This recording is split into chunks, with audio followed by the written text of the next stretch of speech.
Even a 50% market crash shouldn't ruin your retirement plan, my friends. Yeah.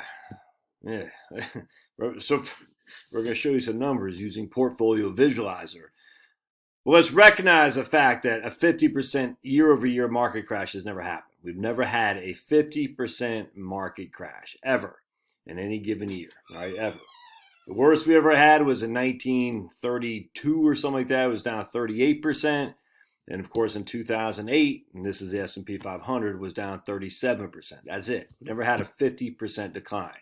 Now, in 2001 and 2, the S&P 500 fell 9, 12, and 22% respectively. In 1929 to 1933, it fell over 50%. From 2007 October through 2009 in March, the S&P 500 was down 54%. And from 1973 to 74, it's down about 42%.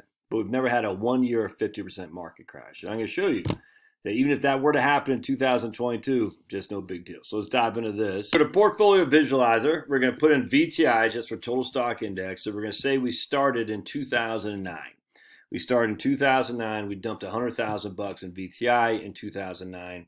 And we're going to come down here. We're going to set Analyze Portfolio. Then we're going to look over at Q Pablo, who's making his bet over there. And we're going to say, where are we now? Oh my goodness, look at that. $100,000 in 2009 is now worth, as of the end of 2021, $700,000, my friends. Your compounded annual growth rate is 16.03%. Pablo, what are you doing, big boy? What are you doing, big boy? 16.03%. If we take our trusty calculator and we say the rule is 72, take 72, divide that by 16%, that means we doubled our money every 4.5 years. Pablo, stop.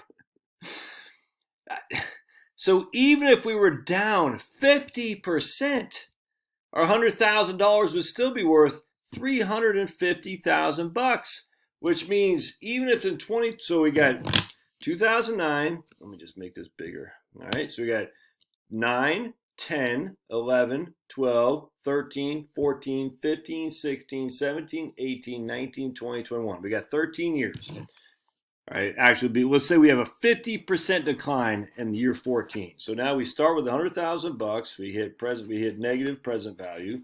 14 is our N. We don't make any payments. It's worth $350,000 at the end of 2022. Our compounded annual growth rate is 9.36%. And that's with a 50% decline, which has never happened before, ever. I mean, do you really think value stocks are going to fall 50% with the dividends they have and whatnot? It could, I suppose, but all right, and that's without putting anything into it. Let's say we added, we're going to put $5,000 a year in, adjusted for inflation. So we had $100,000 to start with in 2009, and we've added $5,000 a year, adjusted for inflation. Hey, big guy, and now we're at $900,000. $900,000. The compounded annual growth rate is 18%. I mean, so now you're at 450. If you fell 50%, you're at 450. Wow. Cry me a river. All right, so now I can hear the people say, but Josh, I didn't start in 2009. I started in 2007. All right, let's see what we got. 2007. So we got smoked the first part. So our compounded annual growth rate in 2007 is still 14%, which means we doubled our money. 14 or 72 divided by 14 every 5.14 years. And we're still at $727,000. I mean, so that's adding 5,000 euros. Say you didn't add anything to it. Analyze portfolio. All right, so even if we didn't add anything to it, we're still sitting at 442. That's in 2007 to 2022, and we got smoked in these first couple of years right here. When we lost 46% by February 28, 2009. I mean, you're still sitting on 458, man. So you're down to, after 100,000, after a 50% decline, you're down to 220 something. I'm sorry. That doesn't seem that bothersome to me. It just does not. So let me just go back, and like I always do, we're going to go to Wellington, or we go to Wellesley, doesn't matter. And we're going to say Wellington and Wellesley. We'll go to 2000 to 2003. All right, blink. And we're going to compare that to S&P 500 index right there. All right, so we're looking at Wellesley, compare the index 500. And we're going to say, oh, look at this. Here's Wellesley in the blue. Here's the S&P 500 in the red. Wellington did just fine in 2001 and 2. So you got your growth. Now you transition some to a little bit safer to rescue you from a potential 50% decline, which again has never happened. Well, makes sense to me, man. Because again, we're not shooting for growth anymore. We're shooting for income and protection to some regard. And if you want to go to Wellesley Fund instead of Wellington Fund, you'll see the same thing. All right, so we go to Wellesley Fund, and here you go. Wellesley Fund is at look at that. Just did fine. Anyway, so the point being is, yeah, market crash, and all these people say, "Oh my goodness, market crash." The market crashes are always. First of all, this is the whole thing about stocks for the long run. You're never escape from a market crash. The question is your perspective. How were you before? Were you put money away, put money away, put money away? Were you cautious? This is why you don't get cautious when you're adding to your portfolio, by the way. You can't, man. Unless you think your job's at risk, which is why you have an emergency fund or something like that. But this is why you just got to plug away. There's no other place to go. In fact, I saw right now the bonds, the 10-year Treasury is now was up below above 1.7, which means the bond, 1.73, which means the bond market has been knocked around a little bit. Anyway, oops. 1 second.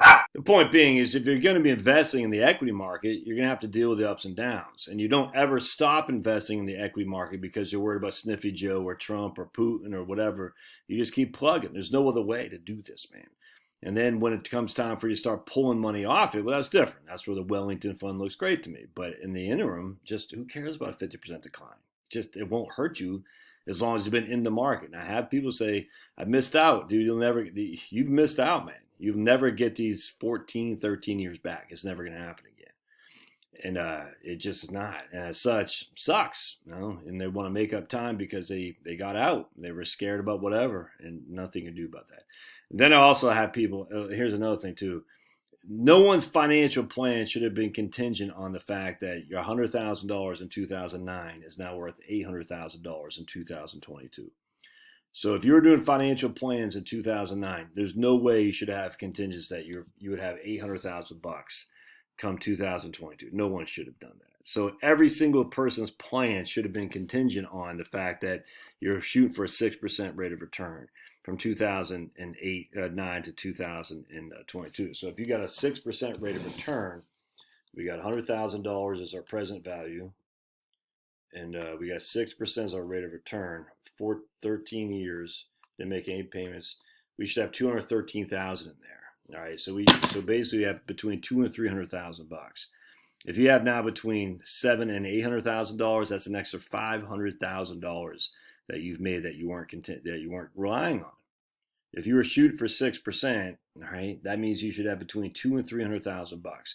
If you have between $700,000 and $800,000, and even a 50% market crash happens, you're still well ahead of where you were projecting in 2007 and 8 and 9 when you're doing financial plans. I hope you realize that. So, you do what you got to do. I'm just saying a 50% market crash, again, never happened. I'm not saying it can't, just never happened. If you're still worried about that, as of all this was just happening the last 13 years, I got nothing for you. All right, we'll see you.